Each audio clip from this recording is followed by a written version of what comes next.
सिद्धापुर नाम के गांव में मौनिका और दिव्या नाम के दो बहनें रहते थे। मौनिका को बचपन से ही एक शक्ति रहती है। उसके हाथ बहुत दूर तक फैल सकते हैं। मौनिका उसकी शक्तियों का उपयोग करके हर बार शरारती काम करती थी। मौनिका के माया हाथ के बारे में उसकी बहन दिव्या के सिवाय और किसी को पता नहीं था और उसकी शक्ति के बारे में कोई नहीं जानते थे। एक दिन मौनिका और दिव्या आम के बगीचे से जाने लगे। उस बगीचे में बहुत सारे आम रहते हैं। उन्हें देखते ही दोनों बहनों को खाने की इच्छा होती है। तब तुरंत उस बगीचे के ओनर के पास जाते हैं। चाचा, हमारे पास पैसे नहीं हैं, हमें एक काम दो ना, ऐसे मौनिका पूछती है। तब ओनर ने, क्या पैसों के बिना आम चाहिए? ये तेरा बाप का बगीचा है क्या मुफ्त में देने के लिए? आम वाम कुछ भी नहीं है, जाओ यहाँ से। ऐसे दोनों बहनों को डांट के भेज देता है। ओनर की बातों से मौनिका को बहुत गुस्सा आता है। अरे, बगीचे का ओनर हमें बहुत बातें बोला ना, ठहर मैं उसे अभी बताती हूँ।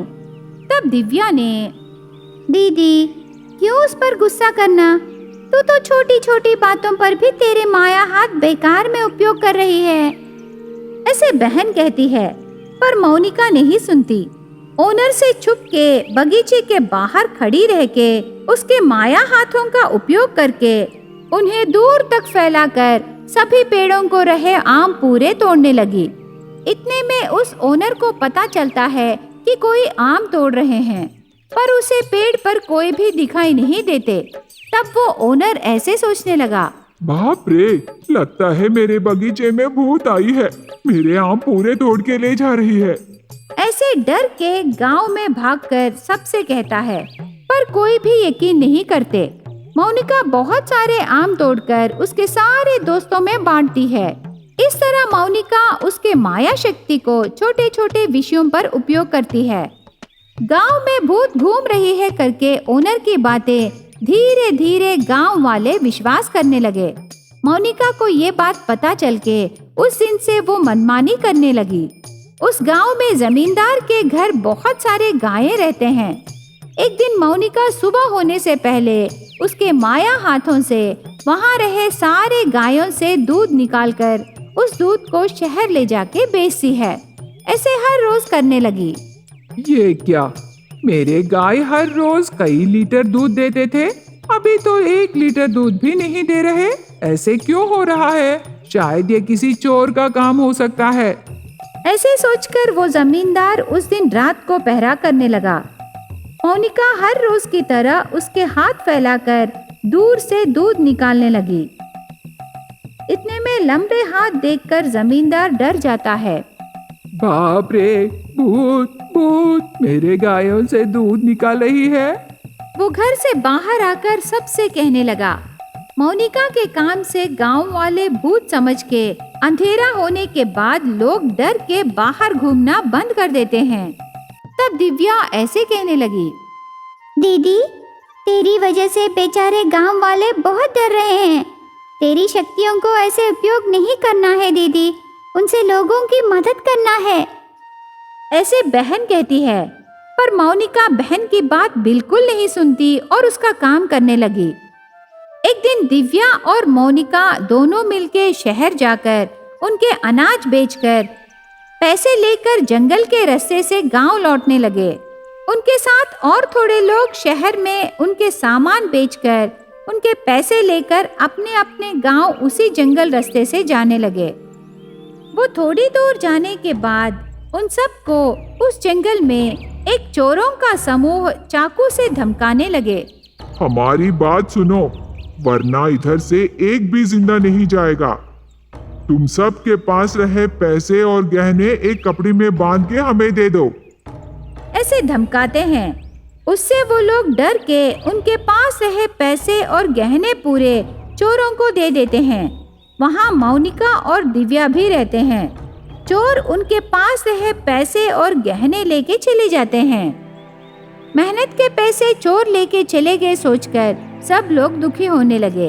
तब दिव्या उन सब को देखकर ऐसे कहने लगी, देखी ना दीदी, बेचारे ये लोग, इनकी सहायता करने वाले कोई भी नहीं है। दीदी तू इन सब की मदद कर सकती है ना? कम से कम अभी तो तेरी शक्तियों को एक अच्छे काम के लिए उपयोग करो दीदी। ऐसे कहती है बहन। तब तुरंत मोनिका उसके माया हाथों से उन चोरों को पकड़ लेती है। तब वो ऐसे कहने लगी, तुरंत हम सबके पैसे वापस दे दो, वरना मेरे हाथों में तुम मारे जाओगे। ऐसे धमकाती है। तब चोर डर के उन सब के पैसे वापस कर देता है। हमें माफ करो, फिर कभी हम चोरी नहीं करेंगे, ऐसे कह के चले जाते हैं। तब लोग सोचते हैं शायद भगवान ने उनको सबक सिखा के उन्हें सुधारा है। जो भी है, उन सबको अच्छा होने पर वो बहुत खुश होने लगे। सभी आशीर्वाद देते हैं। मोनिका उन सब की बातें सुन के आगे से उसकी माया शक्ति को अच्छे काम के लिए उपयोग करके लोगों की मदद करने का निर्णय करती है। एक गांव में हारिका राधिका नाम के 2 बहनें रहते थे। हारिका फैशन डिजाइनर बनना चाहती थी।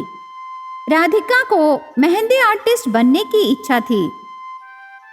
2 बहनें उनके भविष्य पर बहुत आशाएं रख के गांव में रहने लगे। एक दिन दोनों बहनों की माँ वसुंधरा ऐसे कहने लगी, हारिका बेटी, ये लो तुम्हारे बस टिकट्स। कल ही तुम दोनों शहर जा रहे हो। तुम दोनों की इच्छाओं से मैं सहमत हूँ बेटी, पर कल के दिन ये वसुंधरा की बेटियां गांव वापस आने के बाद पूरा गांव तुम दोनों की आरती उतार के स्वागत करना है बेटी। जरूर माँ, हम दोनों अपने करियर्स में एक अच्छी स्थाई में जाने के बाद ही वापस हम इस गांव में कदम रखेंगे माँ। ऐसे बेटियों से कह के अगले दिन दोनों बहनों को बस चढ़ा के भेजती है। बस में शहर जा रहे गांव की बहनें बस में ऐसे बातें करने लगे, दीदी, हमारी माँ के पास पैसे नहीं थे ना, तो अभी हमें शहर भेजने के लिए उसके पास पैसे कहाँ से आए दीदी? बहन, माँ हमें बाय कहते समय तू माँ का हाथ नहीं देखी ना? तू माँ का हाथ देखने से तेरे इस प्रश्न का जवाब जरूर मिलता बहन। क्या कह रही है दीदी? माँ के हाथों में सोने की चूड़ियाँ नहीं है?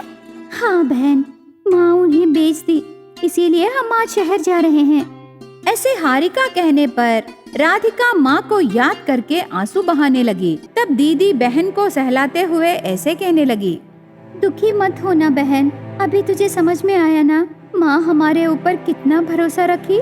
कल से हम शहर में बहुत मेहनत से अपने अपने करियर्स में ध्यान रख के माँ का नाम रोशन करना है। इस तरह दोनों बहनें एक लक्ष्य से शहर आकर हॉस्टल में रह के उनके करियर्स में विकास के लिए सदैव प्रयत्न करने लगे। हारिका हर समय डिफरेंट मॉडल्स में ड्रेसेस डिजाइन करके उनके स्केचेस बड़े बड़े कंपनीज को ईमेल्स करती है।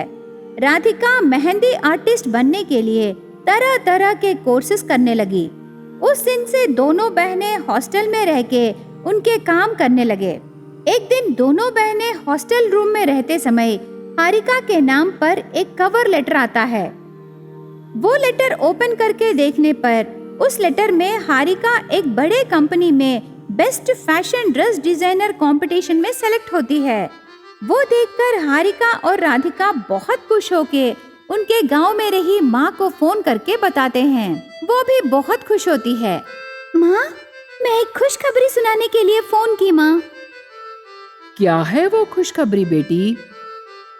माँ, बेस्ट फैशन डिजाइनर कंपटीशन में मैं सेलेक्ट हुई माँ। उस कंपटीशन में एक बड़े कंपनी को रिप्रेजेंट करके तरह तरह के डिजाइनर ड्रेसेस पहन के रैंप वॉक करना है माँ। उस कंपटीशन में अगर हमारा ड्रेस बेस्ट डिजाइनर में सेलेक्ट होने से हमें बहुत बड़ा अवार्ड मिलेगा माँ। ऐसे हारिका अपनी माँ वसुंधरा को कंपटीशन के लिए विवरण देने लगी। वसुंधरा बहुत खुश होकर हारिका से ऐसे कहने लगी, हारिका बेटी, तुझे अच्छा मौका मिला बेटी। तू इस कंपटीशन के लिए बहुत मेहनत करना, ठीक है ना बेटी? फोन जरा बहन को दो। वसुंधरा की बात सुन के हारिका फोन राधिका को देती है। तब राधिका ने, बोलो माँ। राधिका बेटी, लगता है दीदी को बहुत बड़ा मौका मिला है, इसीलिए तू भी दीदी के साथ रह के दीदी को मदद करना बेटी, ठीक है ना? ठीक है माँ, मैं जरूर करूँगी।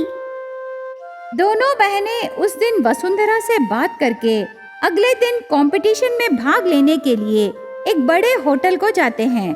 तब कंपटीशन में एंकर ऐसे कहने लगी, hello everyone, welcome to best fashion dress designer competition. इस कंपटीशन में 3 राउंड्स रहते हैं।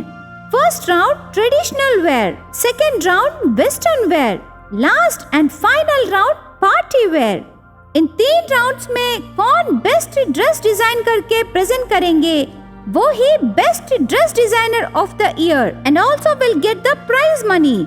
सो let's start the competition.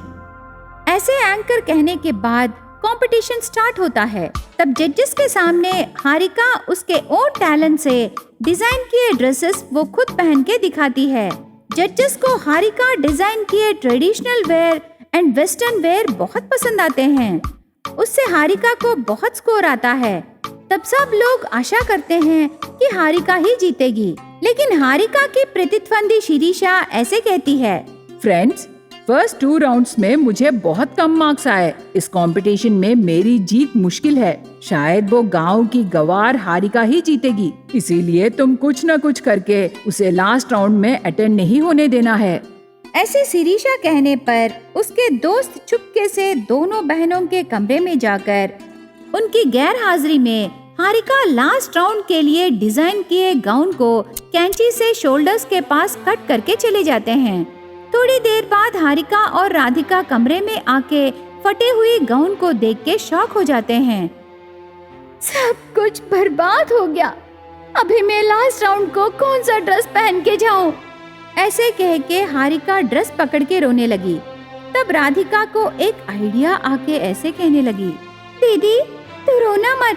Last round के लिए तू डिजाइन की ये पार्टी ड्रेस गाउन से ही तू कंपटीशन में जीतेगी। ऐसे कैसे होगा बहन? मेरा ड्रेस शोल्डर के पास फट गया।